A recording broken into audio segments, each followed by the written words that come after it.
ഇന്നൊരു പത്രത്തിൽ ഈ വാർത്തയും കണ്ടിരുന്നു. അതിനുശേഷം ചില പത്രപ്രവർത്തക സുഹൃത്തുക്കൾ തന്നെ ആ ശബ്ദരേഖ അയച്ചു തന്നിരുന്നു, അതും കേട്ടിരുന്നു. അപ്പോൾ അതുകൊണ്ടാണ് നിങ്ങളെ കാണാമെന്ന് തീരുമാനിച്ചത്. അപ്പോൾ അത് വളരെ ഗൗരവത്തോടെയാണ് സർക്കാർ കാണുന്നത്. സർക്കാർ മദ്യനയത്തിൻ്റെ ആലോചനകളിലേക്ക് കടന്നിട്ടില്ല. മദ്യനയത്തിൻ്റെ ചർച്ചകൾ, പ്രാരംഭ ചർച്ചകൾ പോലും ആയിട്ടില്ല.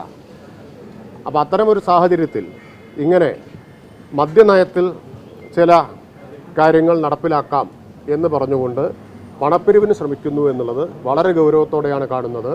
അതിശക്തമായിട്ടുള്ള നടപടി അത്തരക്കാർക്കെതിരായിട്ട് എടുക്കും. ഒരു തരത്തിലും അത് വെച്ചു പൊറുപ്പിക്കില്ല. മദ്യനയം സർക്കാരാണ് ആവിഷ്കരിക്കുക. അതിൻ്റെ ചർച്ചകൾ നടക്കാനിരിക്കുന്നതേയുള്ളൂ. ആ ചർച്ചയൊക്കെ നടക്കുന്നതിന് മുമ്പ് തന്നെ കഴിഞ്ഞ ഒരു മാസമായി മാധ്യമങ്ങളിൽ നിരന്തരമായിട്ട് വാർത്ത വന്നുകൊണ്ടിരിക്കുന്നുണ്ട്. അങ്ങനെ ചെയ്യാൻ പോകുന്നു, ഇങ്ങനെ ചെയ്യാൻ പോകുന്നു എന്നൊക്കെയുള്ള വാർത്തകൾ. ആ വാർത്തകളുടെ പശ്ചാത്തലത്തിൽ അതുപയോഗപ്പെടുത്തിക്കൊണ്ട് ആരെങ്കിലും പണപ്പിരിവിന് ശ്രമിച്ചാൽ ശക്തമായ നടപടി അക്കാര്യത്തിലെടുക്കും. ഇതിന് പിന്നിലൊരു ഗൂഢാലോചന ഉണ്ട് എന്ന് കരുതുന്നുണ്ടോ? അല്ല, ബാക്കി കാര്യങ്ങൾ നമുക്ക് നോക്കാം. എങ്ങനെയാണ് ഇത്? ഈ ശബ്ദരേഖാ കലാപരിപാടി കഴിഞ്ഞ കുറച്ച് കാലമായിട്ടുള്ള സ്ഥിരം പരിപാടിയാണല്ലോ. അപ്പോൾ ബാക്കി കാര്യങ്ങൾ ഞങ്ങൾ നോക്കട്ടെ. സർക്കാരിനെ സംബന്ധിച്ച് ഇത്തരത്തിലുള്ള ഒരു തെറ്റായ പ്രവണതയും പ്രോത്സാഹിപ്പിക്കുന്ന പ്രശ്നമില്ല. ആരായിരുന്നാലും അതിനെ കൈകാര്യം ചെയ്യാൻ ഗവൺമെന്റിന് അറിയാം. എങ്ങനെയാണ് ഒരു അന്വേഷണം പ്രഖ്യാപിക്കുമോ? അല്ല, അതാ പറഞ്ഞത്, ശക്തമായിട്ടുള്ള നടപടി അക്കാര്യത്തിലെടുക്കും. ബാക്കി എന്ത് നടപടി എന്നുള്ളത് നമ്മൾ ആലോചിച്ച് തീരുമാനിക്കാം. ഇങ്ങനെ നമ്മൾ മദ്യനയത്തെക്കുറിച്ച് ആലോചിച്ചിട്ടേ ഇല്ലല്ലോ. ഒരു ചർച്ചയും അതിനെ സംബന്ധിച്ച് നടത്തിയിട്ടില്ല. സാധാരണ ഫെബ്രുവരി മാർച്ച് മാസത്തിൽ നടത്താറുള്ളതാണ്. തെരഞ്ഞെടുപ്പ് ആയതുകൊണ്ട് അത്തരം ചർച്ചകളിലേക്കൊന്നും ഇപ്പോൾ കടന്നിട്ടില്ല. അപ്പോൾ അങ്ങനെ ഒരു സാഹചര്യത്തിൽ മദ്യനയം വരാൻ പോകുന്ന മദ്യനയത്തിൽ ഇങ്ങനെയൊക്കെ വരാൻ പോകുന്നു എന്ന് മാധ്യമങ്ങളിൽ കഴിഞ്ഞ കുറച്ചു കാലമായി ആസൂത്രിതമായിട്ട് എന്ന് ഇപ്പോൾ തോന്നുന്ന തരത്തിൽ വാർത്തകൾ വന്നുകൊണ്ടിരിക്കുകയാണ്.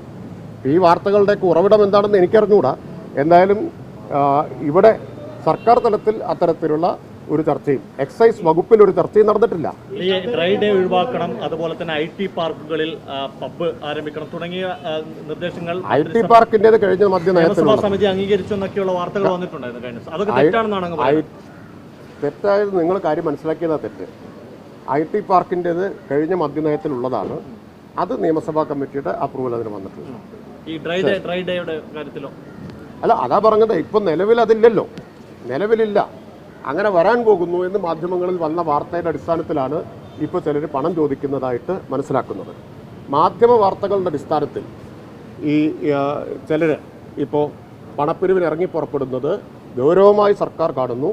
അതിനെ ശക്തമായി നേരിടും. ഗൗരവമായി കാണുമ്പോൾ ഒരു അന്വേഷണമല്ലേ ഗൗരവമായി കാണുന്നു എന്ന് പറഞ്ഞാൽ തുടർ നടപടി സ്വീകരിക്കാൻ ഉള്ള അധികാരം സർക്കാരിന് വിട്ടു നൽകുക. അത് ആവശ്യപ്പെട്ടിട്ടില്ലേ എന്ന് വിചാരിച്ചിരിക്കുന്നു. ഞാൻ എപ്പോഴും അറിഞ്ഞത്. ഞാൻ ഇതുവരെ ഇവരെന്തുകൊണ്ടാണ് അത് ആവശ്യപ്പെടാത്തത് എന്ന് ആലോചിച്ചിരിക്കുന്നു.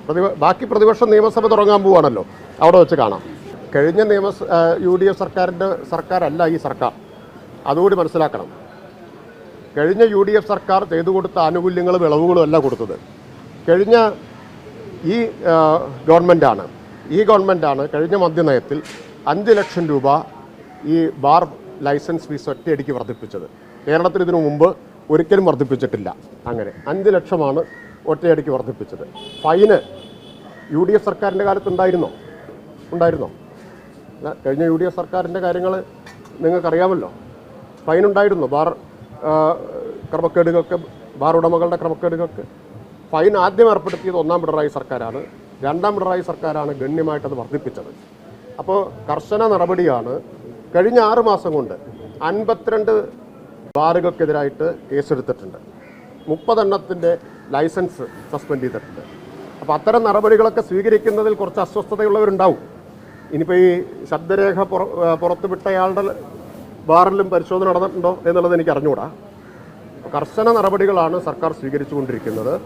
അപ്പോൾ അതിൻ്റെയൊക്കെ അസ്വസ്ഥതയും ചിലപ്പോൾ ഇതിൽ കാണാം. ബാക്കി നമുക്ക് നോക്കാം. ഏതളവിനാണ് 5 ലക്ഷം ലൈസൻസ് ഫീസ് കൂട്ടിയതാണോ ഇളവ്? അല്ല, അങ്ങനെ സർക്കാർ തീരുമാനിച്ചിട്ടില്ലല്ലോ. അതാ പറഞ്ഞത്. നിങ്ങളെ വിശ്വസിച്ചാണ് ചിലർ പണപ്പിരിവിന് ഇറങ്ങി പുറപ്പെടുന്നത് വേണം മനസ്സിലാക്കാൻ.